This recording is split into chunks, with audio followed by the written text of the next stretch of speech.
Amen. Bwana asifiwe sana. Leo ilikuwa ni Friday. Tumekuwa hapa siku tangia Monday. Hatukuwa napata nafasi ya kumsifu Bwana. Tulikuwa na maombezi. Na nikasema leo tusifu tukienda kumalizia wiki. Na karibuni sana wale ambao hatujakuwa pamoja nanyi. Kwa wiki hii tumekuwa tukiomba Mungu atupa neema ili tukaweza kutii katika kila jambo. Na kwa sababu siku ya kwanza tuliweza kujifunza kwamba siku ya kwanza tuliona ya kwamba utiifu ni msingi wa maisha yetu, na pia siku ya pili tukaona kwamba ni utiifu una gharama. Jana tulikuwa tunaangalia juu ya gharama ya utiifu na tukaona kuna mambo mengi na tugharimu ili tuweze kumtii Mungu. Na ni kwa nini tumtii Mungu? Kwa sababu neno linatuambia kwamba katika Deuteronomy 28 verse 1 to 2 linatuambia kwamba tutakapomtii Mungu atatuinua zaidi ya mataifa yale mengine. So tumekuwa tukiangalia hali hiyo na tukiomba Mungu atusaidie tukaweza kutii katika kila mambo madogo na makubwa ili tuweze kufika kiwango ambacho Bwana anataka. Na tumekuwa tukiomba kwamba Bwana akaweza kutuinua na siweze kucheleweza, kwa sababu kutotii wakati mwingine huwa kunachelewesha mambo mengi ambao Mungu anataka kutufanyia. Na kwa hivyo Mungu hataki tuseme baadaye, hataki tuseme si sasa, na tia anataka tufanye yale ambayo ametuambia. Tukaona mifano mingi na tukafundishwa kwamba waliotii waliweza kuinuliwa na Mungu. Na leo nataka tukuguzia kidogo, kwa sababu dakika zetu tumebaki kiasi ili tuweze katika kumalizia.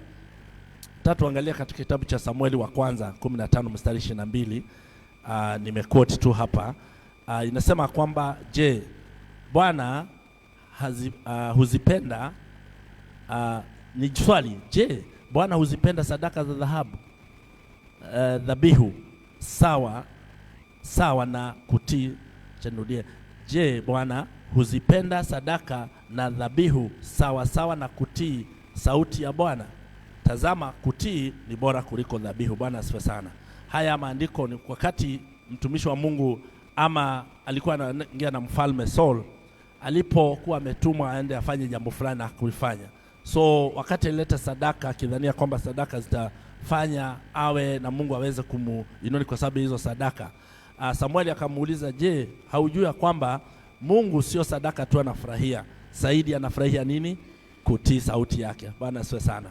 So ni vizuri sana kujua kwamba ni vizuri kutii sauti ya Bwana, kwa sababu Mungu hata kama tutatoa sadaka zetu, lakini pia ni lazima kumtii na kusikiza sauti yake na kufanya jinsi anavyotaka tufanye. So mfalme Saul alipewa agizo na Mungu, lakini alitii kwa sehemu. Ndio alitii, lakini alitii kwa sehemu na akachelewesha kutekeleza kwa ukamilifu wa ufalme wake. Bwana asifiwe sana.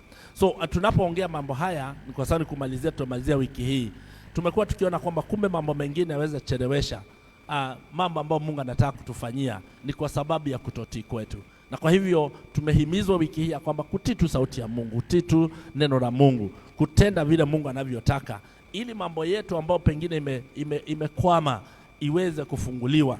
Ni kwa sababu yaweza kuwa yanakwama ni kwa sababu hatujatii sauti yake. Bwana asifiwe sana. So Saul alipo kuja mbele za Mungu alijaribu kujitetea kwa sadaka. Si mnakumbuka alikuja na ile kondoo zilikuwa nono na nini, akatetea akasema, unajua niliona hizi ni nzuri, nikileta utazifurahia. So alijaribu kujitetea hiyo, lakini Mungu alisema, nataka utiifu, sitaki sadaka. Bwana asifiwe sana. Nataka utiifu, sio sadaka. Bwana asifiwe sana. So in other word, ukweli muhimu ni kwamba Mungu hapendezwi tu na sadaka tu, licha ya kuwa ni zake na zahitaji, lakini yeye zaidi ya yote anataka tuwe na utiifu katika maisha yetu. So kwa hivyo katika maisha yetu, wapendwa, ombi letu ambalo ningetaka tuliombe tunaba kumalizia ni kwamba Bwana atusaidie kudhamini utiifu kuliko mambo yote, kudhamini tu utiifu. Na tumejifunza mambo mengi kujua nini tunatii tu sauti yake, tunatii yale ambayo anatuagiza, tunatii sio ya mwanadamu. Unajua ya mwanadamu ni sio sawa, la tunatii yale ambayo ni ya Mungu, na tukiatii hayo Mungu anaenda kutuinua katika kiwango kingine. Bwana asifiwe sana. Kuasi ni kama dhambi ambao kuasi ni dhambi ambayo Mungu huona akiwa mbaya sana. Aliambia Waisraeli, unajua kuasi, kutotii ni kama uchawi. Bana sio sana. Alisema ni kama nini? Ni kama uchawi. Kuasi ni kama dhambi ya uchawi. Kwa sababu Mungu hakuwa anataka dhambi ya uchawi hata kidogo. Aliwakataza Waisraeli. So na ndio inaitwa definition. Alisema kwamba katika nchi ya Israeli kusipatikane definition. So alikataa hiyo mambo. Na kwa hivyo hiyo dhambi anaifananisha na hiyo kuasi. Anaifananisha na hiyo dhambi ya uchawi alivyokuwa anaikataa. Bwana asifiwe. So ni kwa sababu nataka tuende mbele za Bwana. Nataka tu ujitafakari wiki hii yale tumejifunza kwa wale ambao wamekuwa mahali hapa. Na hata wewe ambao umesikia neno hili, unajua kutii ni nini. Baina katika moyo wako kuna mambo pengine haujui ni kwamba haujatii, lakini ambia Bwana nifungue macho niweze kuelewa yale ambao nataka niyatende, yale ambao Bwana yataleta mambo na ufanisi katika maisha yangu. Ambia Bwana nimeamua kukutii. Tusimame juu tumwambie Bwana jambo kwa dakika 1-2 tunapoenda kumalizia uombezi wetu wa wiki hii. Na umwambie Bwana, wiki hii tumesikia Bwana ukitufundisha mambo ya kutii. Nifundishe ni yapi ambao nataka nitii. Ni gani hayo ambao sijatii. Unajua Mungu anapoachilia neno haachili tu bure. Anatazama mioyo yetu. Anaangalia kwingine tunaweza ona kama tuatii, lakini kumbe hata mfalme aliona kama ametii ni kwa sababu alifanya yale aliambiwa. Lakini kumbe kuna mambo ambao hakuyatilia mkazo. Alikuwa ameambiwa aende waue watu wote na asibebe chochote mahali pale, lakini yeye akafikiria na jambo lingine. Akaona kwani nimefanya kazi, lakini hata hii inafaa kwa Mungu. Mungu anasema kwamba yeye sio tu sadaka inamfurahisha, lakini anafurahishwa na kutii kwetu. Bwana asifiwe. Sijui ni nini hiyo ambao wewe ungetaka kumwambia Bwana nirekebishe. Labda kuna mambo tumeambiwa, mengine tunaapuza, mengine hatuoni kama ni ya maana, lakini tuambie Bwana wiki hii na tunapomalizia atusaidie. Ombea moyo wako, kisha uombee watu wa Mungu, ombea washirika, ombea serikali. Hata serikali yaweza kosa haijatii, labda ndio tunafika katika mambo ambayo sio mzuri ambayo inaendelea. Enda mbele za Bwana katika jina la Yesu, na Bwana atakuinua katika kumwelekeza katika kila jambo katika jina la Yesu. Tuende mbele za Bwana kwa dakika 1, alafu mwambie Bwana akwe wewe akusaidie kuweza kutii maishani. Baba tusaidie.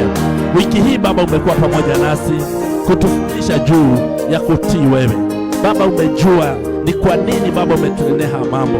Ulitangulia na kutuambia Bwana, tutakapokutii, tutakaposikiza mauzia yako, tutakapofanya kama jinsi umetuagiza, Baba ulituahidi ya kwamba utatuinua zaidi ya mataifa mengine, zaidi ya mataifa mengi. Baba sisi tuko mbele zako Bwana. Mioyo yetu inatamani Baba ukajifunua maishani mwetu, tukaweza kuelewa yale Bwana wataka tuyatende katika maisha yetu, ili Bwana tukufurahishe, tutende kama mapenzi yako. Baba tunaomba ni kwa sababu hata ya serikali yetu, wakati huu upate nafasi ya kuitasidi kwa sababu ya nchi yetu, itasidi kwa sababu ya kanisa, itasidi kwa sababu ya familia yako. Kama kuna mahali ambapo hajutatii, Bwana akaturekebisha, Bwana akatusamehea, tukasimama katika mpango wake. Tamaa yetu ni atuinue kiwango kimoja. Tamaa yetu ni nchi yetu ikawa na amani. Tamaa yetu ni viongozi wetu wakasimama na maadili ambayo inalingana na neno la Mungu. Mahali ambapo hawajatii, tunasimama katika pengo adhuhuri ya leo kama kanisa kutubu juu yao, kutubu kwa niaba yao. Baba, kama kuna mahali ambapo serikali haijatii maagizo yako Bwana, tuomba kutakazwa na kusamehewa na wewe, ili amani yako ikaweza kurejea, ili amani yako ikapatikana, ufanisi na utajiri ambao watu wengi waukimbilia Bwana ukaweza kupatikana. Ni kwa sababu wewe ni Mungu. Tunaliweka kanisa lako mkononi mwako. Ikiwa kuna mahali ambapo kanisa halijatii maagizo yako Baba, tuomba kusamehewa. Twasimama katika pengo adhuhuri ya leo ni kwa sababu ya kanisa lako. Yale Baba tumeyasikia na pengine hatujatekeleza kama vile wataka Baba, tuomba kusamehewa na wewe Baba. Tumejitolea na mali zetu, tumejitolea na mambo mengi, lakini Baba kama kuna mahali ambacho hatujatii neno lako, tuomba kusamehewa na wewe Bwana. Twasimama katika pengo. We repent, we intercede because of our families, tunaitasiri katika familia zetu Baba. Kama kuna mahali ambapo hatujasikiza sauti yako, na kama tumesikia na hatujatii, twaomba kusamehewa na wewe Baba. Umetufundisha wiki hii Baba kukutii wewe, umefundisha wiki hii kuelekeza tu mawazo yetu kwako Baba. Ni kwa sababu unaenda kutimizia mambo mengi na mambo makuu ambayo Bwana umeweka, labda yamechelewa, ni kwa sababu hajujatii Baba. Twaomba msamaha, twaomba msamaha, twaomba msamaha Baba, tusamehe. Tumeamua siku ya leo Bwana kutii neno lako. Tumeamua wiki hii Baba, kama jinsi umetufundisha kutii maagizo yako, kutii mauzia yako, kutenda kama jinsi unavyotaka Baba, elekezo ambao umetuelekeza Baba. Tunaomba, tunaamua katika mioyo yetu ukufuata wewe Bwana, katika jina la Yesu. Sasa ombea moyo wako, ambia Bwana, kama kuna jambo umeniambia na sijatii Baba, nitakaze. Mwambia Bwana, nitakaze. Simama kwa mpango kwa sababu ya moyo wako. Mwambia Bwana, yale yote umeniambia ambao ni maagizo yako, yale sijayatenda kulingana na mapenzi yako, nisamehe, nisamehe, nisamehe katika jina la Yesu. Haleluya. Neno la Bwana nasema kama nchi walioitwa na Mungu watasimama mbele za Bwana na wakili dhambi zao na watii, Bwana atawabariki, atabariki nchi. Hivyo ndivyo tumesimama adhuhuri ya leo. Sisi ni tone kidogo sana ndani ya bahari kwa wale wote ambao wako dunia hii, lakini leo tumechukua jukumu hili, sio kwa sababu sisi wazuri sana, tunachukua jukumu hili kubeba mzigo huu, ili Bwana akiwa juu akaona mioyo yetu. Oh Baba, tunakupenda Baba, ni asante, asante.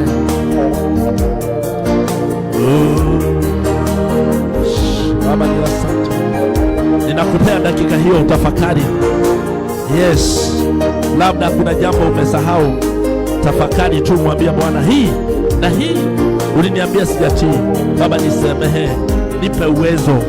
Upendo ujua kwamba hatuna uwezo, yeye ndio hutupea uwezo, yeye ndio hutupea neema hata ya kutii, yeye ndio hutupea neema ya kukumbuka. Roho wa Bwana yu ndani yetu, anatukumbusha, akiona mioyo yetu inanyenyekea, anaturejeshea yale yote ambayo inapaswa tuyapate, ni kwa sababu ya kutii.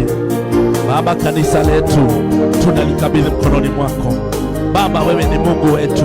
Ikiwa kuna jambo ambalo hatujalifanya kama jinsi mapenzi yako yanasema Baba, hata leo tusimama katika pengo kwa sababu ya kila mmoja wetu, kwa Bwana tukatii sauti yako, tukatenda mapenzi yako, ili Bwana ukafanikisha mambo yote ambayo unakusudia kuyafanya, katika jina la Yesu. Baba, tunasema ni asante Baba, tunasema ni asante Baba, tunasema ni asante, tunasema ni asante.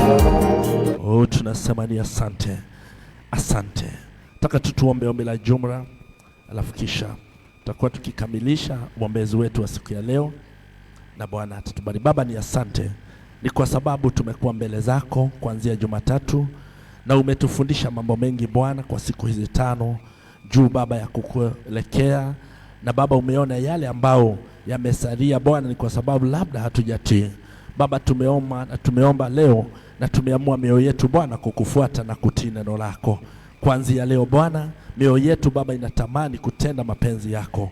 Tuelekeze, tupe nguvu. Tazama wapendo hawa Bwana wamesimama katika pengo, ni kwa sababu ya nchi yetu. Wamesimama katika pengo ni kwa sababu ya kanisa. Wamesimama katika pengo ni kwa sababu ya familia, na pia hata katika maisha yao Bwana. Baba uliye juu, wewe usikiae maombi, wewe ambaye Bwana usikiza kilio cha watu wako, wewe ambaye Bwana una uwezo wa msamaha Baba, tunaamini ya kwamba umetusamehea na umetuelekeza katika njia zako. yako. Baba, ulisema lolote takaloomba tukaamini ya kwamba limetimia. Na leo Baba tumeomba, tunajua kuanzia leo yale yote yalikuwa yamefungiwa ni kwa sababu ya kutotii kwetu. Baba, unaenda kuifungulia, unaenda kubariki kazi ya mikono yetu, unaenda kubariki kila kitu ambacho tutakifanya, ni kwa sababu ni ahadi zako. Asante Mungu wetu, tunaondoka Bwana, tunaomba ni kwa sababu ya mkutano ambao iko mbele zetu ya Jumapili na hata kesho katika mafundisho ya uimbaji. Baba, endelea kuwa pamoja nasi katika kila ushirika ambao uko katika mji huu. Baba, ninaomba ukajidhihirisha, nena na watu wako Baba, inua watu wako, waifuvue watu wako katika neno lako, na ni katika jina la Yesu Kristo tunaomba na kuamini. Nasema tena katika jina la Yesu Kristo tunaomba na kuamini. And now the grace of our Lord Jesus Christ and the love of God and the fellowship of the Holy Spirit be with us now and forevermore. Surely goodness and mercy shall follow us all the days of our life, and we shall dwell in the house of the Lord forever and ever. Amen. God bless you so much. Asanteni kwa kuja.